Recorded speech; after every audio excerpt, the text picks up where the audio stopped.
থাকে সেখানে দুপক্ষের সংঘর্ষ, রক্তারক্তি, হাসপাতালে চিকিৎসাধীন। কিন্তু এই সংঘর্ষের সূত্রপাত কি নিয়ে?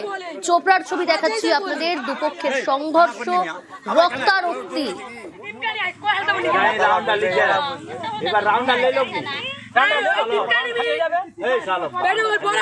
টেলিফোন লাইনে রয়েছে, তবে তার আগে যে ছবি দেখাচ্ছি আপনাদের চোপড়া, দুপক্ষের সংঘর্ষ।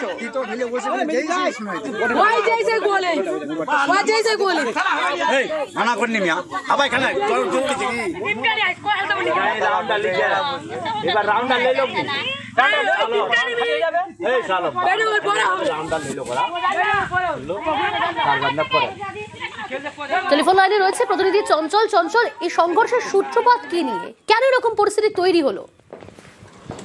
দেখো প্রিয়াঙ্কা, তোমাকে জানিয়ে রাখি যে মুসলিমগঞ্জি এলাকার বাসিন্দা মোহাম্মদ জাহিদ নামে এক ব্যক্তি প্রায় ৪৫ বছর আগে কিন্তু সেখানে চা পাতা বাগান করে এবং সেই জমি তারই রয়েছে। এবং এই যেটা অভিযোগ রয়েছে যে আহমেদ রেজার যে অভিযোগ হয়েছে যে তার গ্রামেরই এক বাসিন্দা শামীম নামে এক ব্যক্তি বেশ কিছুদিন ধরে কিন্তু কিছু লোকজনকে নিয়ে সেই চা বাগান দখল করার চেষ্টা করে। এই নিয়ে কিন্তু বিবাদ বেশ কয়েকদিন ধরেই চলতেছিল।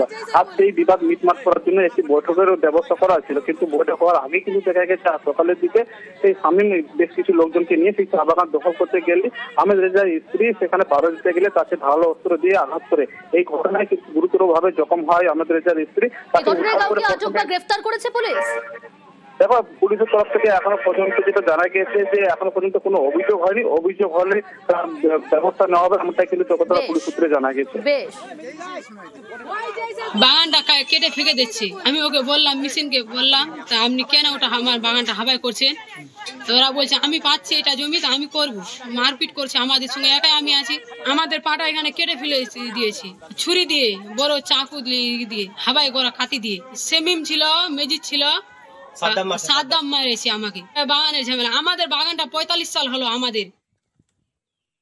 আমার বাবা বাগান কিনে নিয়েছিল, ৪৫ সাল হচ্ছে। তা আমার বাগান ওই সেমিম, মেজিদ, আনসার লোক ওই বাগান যাচ্ছিল হাবাই করতে। আমার স্ত্রী গেছিল, স্ত্রী গেছে, ও কাতি মারছে, ও মারপিট করছে।